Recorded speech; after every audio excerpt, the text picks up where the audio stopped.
Hi there! Está começando mais um Help aqui no canal RH. E hoje vou te dar mais algumas dicas de pronúncia. Uma das grandes dificuldades de quem aprende inglês é como pronunciar corretamente os verbos no passado terminados em ed. Verbos como work, need, call, aparentemente teriam uma pronúncia única, afinal eles têm todos a mesma cara no passado. Mas não é bem assim. Essa pronúncia varia bastante, como nós vamos ver. Em geral, as pronúncias mais erradas que ouço são aquelas que incluem som de vogal no final da palavra. Por exemplo, I worked a lot. Eu trabalhei muito. I called the client. Eu liguei para o cliente. I watched TV. Eu assisti TV. Se essas pronúncias estão erradas, quais seriam as certas então? Bem, existem 3 pronúncias diferentes para verbos com terminação ed. Vou passar as regras para você, mas depois eu dou uma simplificada, ok? Regra 1. Para os verbos que, no infinitivo, terminam em b, g, l, m, n, r, v, w, y e z, a pronúncia do ed no passado tem som de d, ignorando o som da vogal e.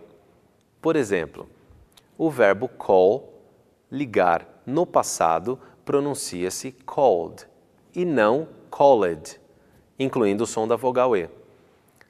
I called the client. Eu liguei para o cliente. Outro exemplo. O verbo live, morar, no passado pronuncia-se lived e não lived, incluindo o som da vogal e. Portanto, I lived in Rio before I moved to São Paulo. Eu morei no Rio antes de mudar para São Paulo. Regra 2.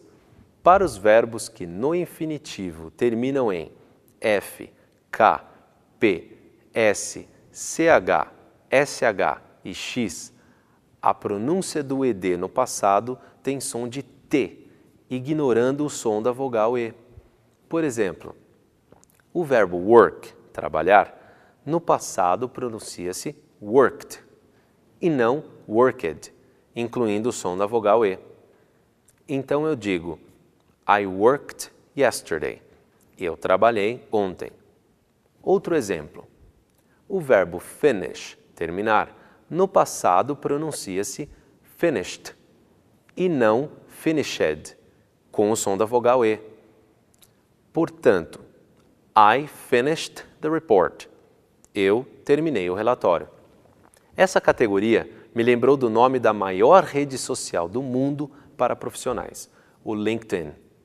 Como? Isso mesmo, o LinkedIn. A pronúncia correta é LinkedIn e não LinkedIn, como pronunciam por aqui. Vamos agora para a regra 3, que considero a regra de ouro, porque segue uma lógica por eliminação. Os únicos verbos que aceitam a pronúncia do som da vogal e no passado são aqueles terminados em d ou t. Por exemplo, o verbo need, precisar, no passado pronuncia-se needed. Agora sim, pronunciando o som da vogal e. I needed more time. Eu precisei de mais tempo. Outro exemplo. O verbo print, imprimir, no passado pronuncia-se printed, também pronunciando o som da vogal e. I printed 10 copies. Eu imprimi 10 cópias. Se você acha complicado decorar essas regrinhas com tantas terminações, o meu conselho é o seguinte: você vai acertar essas pronúncias com a prática, ouvindo bastante música e filmes para se acostumar. Conhecendo as 3 pronúncias que acabei de passar, é só começar a prestar bastante atenção daqui para frente. Para terminar, um resumão com mais alguns verbos que seguem essas regras. Look, looked.